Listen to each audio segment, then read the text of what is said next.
like a boss. Make him feel like you're mad at him, okay? Now this only works when he likes you, okay? This is the prerequisite. This works when you have chemistry. Why? Because when a guy has chemistry with you, it's a lot harder to let go of you.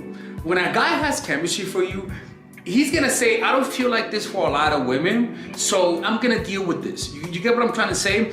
Because what you do is that the reason why he stays is because of the chemistry and the sex, one of the two, right? But generally, when you have good chemistry with a guy, don't underestimate how much bullshit they're willing to deal with. They like you. When you have good chemistry or good sex, a guy's gonna deal with a lot of shit. And his willingness to deal with a lot of shit gives you space to do a lot of these things. Because if there's no emotional attachment and you do this, he might leave. Or if he has enough options, he might leave. But just because you have options doesn't mean you're gonna leave. So it's kind of like in the middle, okay? So make him feel like you're mad at him. And this is actually, I learned this from a client where she told me that she was talking to a guy and she wanted to video chat with him. And then she was like, why don't you want to video chat? What, are you ugly? Just playing around with him? And he was like, no. And he was like, I gotta talk to you later, bye. And he left. And that whole time she said after he did that, she got needy. So what you could do is misinterpret something. Maybe he says something and you just take it as something bad so that you could use that as an excuse to pull away. And this is gaslighting people, I swear to God. And what tends to happen is that they feel the guilt. And if they like you enough, they'll take on the guilt and chase you. I mean, and what you do is that you don't validate him completely. You return to him, but a little colder. In other words, you're back. Now you gotta work to put me back in the state that I used to be when I liked you a little bit more. Does that make sense?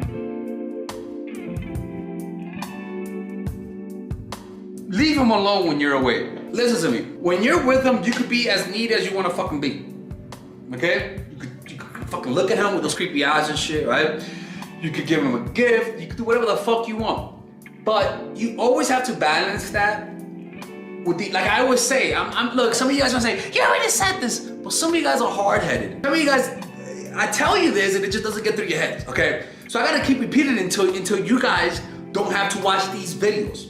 Unless you watch me because I'm entertaining. But leave him alone. Like, simply leaving a guy alone will make him feel needy. Why? Because most women don't leave you the fuck alone. When a woman likes you, most of the time they don't leave you alone. So when you leave him alone, that means that get him to complain why you don't initiate contact all the time.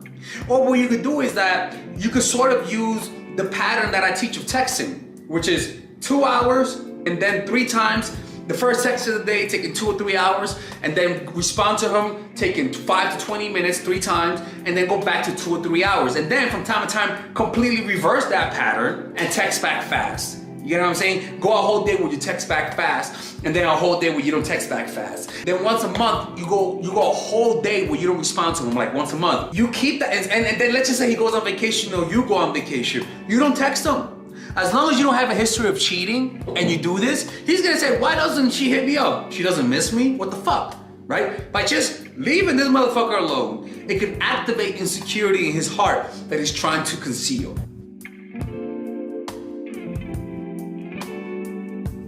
The next one is something that I teach a lot, which is the art of insinuation. Pretty much, it's all about talking about something that makes him feel insecure, comparing him to somebody else, and switching the topic, okay? Now, I know I say this and you're like, have we heard this before? Okay, all you motherfuckers saying you heard this before, how many times have you done it? Exactly, right? So that's why I gotta keep repeating it. Teach you this, and it sounds simple, but the hard part is that you guys don't do it, okay? So by simply insinuating, so an example is, again, let's just say that he is a programmer. You could be like, oh wow, I love this guy who's a traveler. He's so adventurous, and he's always athletic, and he's, like, I love this guy who's athletic. He's so cool because he travels. And he's like, oh yeah. And then you change the topic. Then you change it. Anyways, fucking Bobby the programmer, what are you up to this week? Programming and staying home. Oh, okay. Anyways, I gotta go. And when you leave, you're like, he's like, oh man, like, Jake the fucking adventurers. I mean, fucking Jake the explorer. Travels, skydives, and here I am fucking programming. Oh, man, he is totally, I could lose this girl, man. You make him feel like it comes from him. Because you didn't talk about the subject, you just change the topic. As soon as you change the topic, he's gonna have to process that because you jabbed at an insecurity and then you change the topic. So he couldn't process it. So he's gonna process it when you're away, and it's gonna feel like it comes from him. So you can use this with anything. The fourth one, create a pattern of neediness and then break it, right? So it could be that you were texting him a lot. It could be that you were calling him a lot. It could be that you were always there, right? You were actually acting needy. In fact, he took you for granted. In fact, he felt like you were never gonna leave him. And then you break that fucking pattern. You stop initiating contact. That don't mean that you don't respond. You respond. You say yes to the dates. But now you're a little colder. Now you're not initiating it. Now you don't sound as excited. When you're with him, you're there, don't get me wrong. But when you're not with him, you make him feel like you forgot him. In fact, sometimes, heck, you might even cancel the day when you decide to pull away. You might even cancel a date that week, strategically speaking. The point is that when you do that, and you creating that pattern, in his mind, he's not gonna understand why that happened. And so he's gonna ask himself, why did I do something wrong? And he's gonna start self-reflecting. And that self-reflection is gonna cause him to feel needy and insecure. And the only way for him to remove that insecurity is to go at the source that caused it, which is you. Now, this is fucked up, like I always say, but this is what gets him needy. So, but again, you break that pattern, right? You're texting him every day, you call him every day, and you say yes to all the dates. And all of a sudden, you take a long time to respond now. All of a sudden, you say no to the date, you cancel the date. All of a sudden, you're a little bit more colder that week, and then you go back to normal. And no, not normal, but then you go back to a moderate way of talking to him. That means that you're not needing no more, but you show him you like him.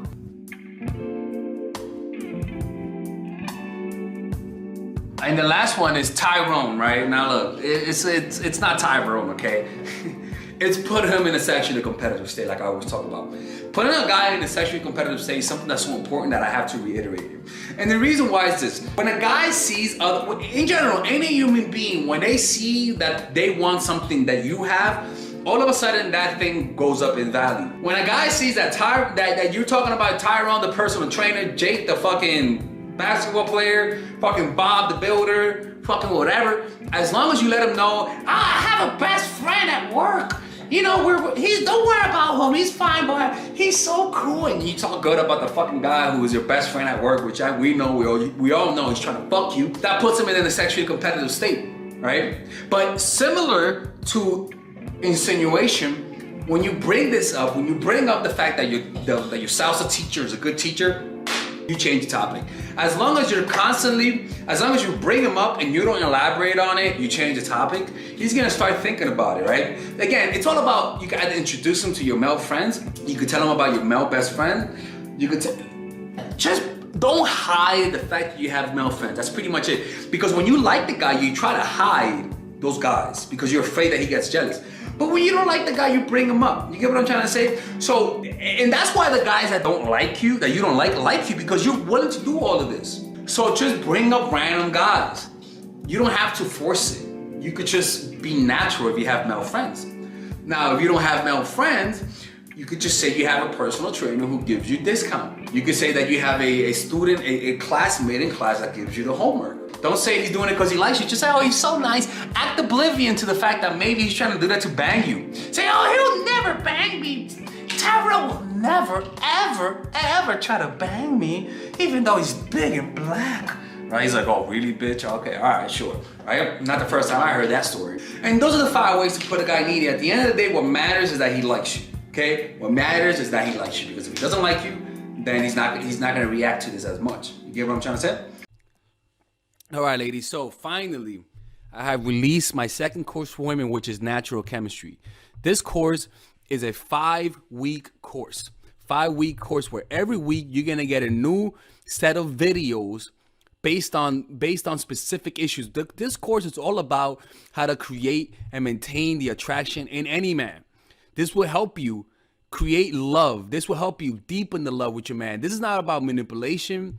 This is not about playing games. This is genuine, natural chemistry. No more short-term partners, no more being fooled. Why? Because I will reveal to you not only how to create attraction in the first week, but also how to understand male nature, how to understand their tricks, how to prevent from being too attached, signs that he's the wrong guy, signs that he's a narcissist, signs that he's a mama's boy, signs that he's an emotionally available guy, emotionally unavailable guy. We go over everything. We go over this third week, setting boundaries. We go over the third week, controlling your emotions, right? Setting boundaries, fourth week, fifth week, embracing your masculine and the feminine, right? And on top of that, I have over 10 different bonuses, 10 different bonuses. My Lord, have mercy, right? With a money back guarantee. The bonus are one, the natural chemistry, over 10 hours of content, right? The breakup formula, how to deal with a breakup, right? The connecting with your man, right? Establishing a life of abundance, social mastery, understanding your dark side, the goal setting seminar, which is about how to set and achieve goals, practical mastery that will teach you how to master anything, the laws of human nature. I have a book club for the laws of human nature with over 4 hours of content, right? The transformational seminar in a pocket, which is my mindfulness seminar, and the Chase audiobook. This originally is $1,800, but you get it starting at $97, ladies and gentlemen, right? $97. We have different packages, but all of this starts at $97. And you know what? You can check it out for free if you want. Yeah, for all the freeloaders, I have free videos just for you. Free videos, all right? So you could just check it out for free, and then you could get out. Nothing wrong with that, all right? So, and on top of that, it comes with a 30-day money-back guarantee. No questions asked. That's right. No questions asked. I don't mind. I just want you guys to check it out, because I know when you take one look, you're going to want to buy it. I can promise you. Just like my other course, the psychological game of attraction, it was a hit. You're going to love this one. This one is not about manipulation. This is genuine natural chemistry. Order it now, all right? I'll see you guys inside. Peace out.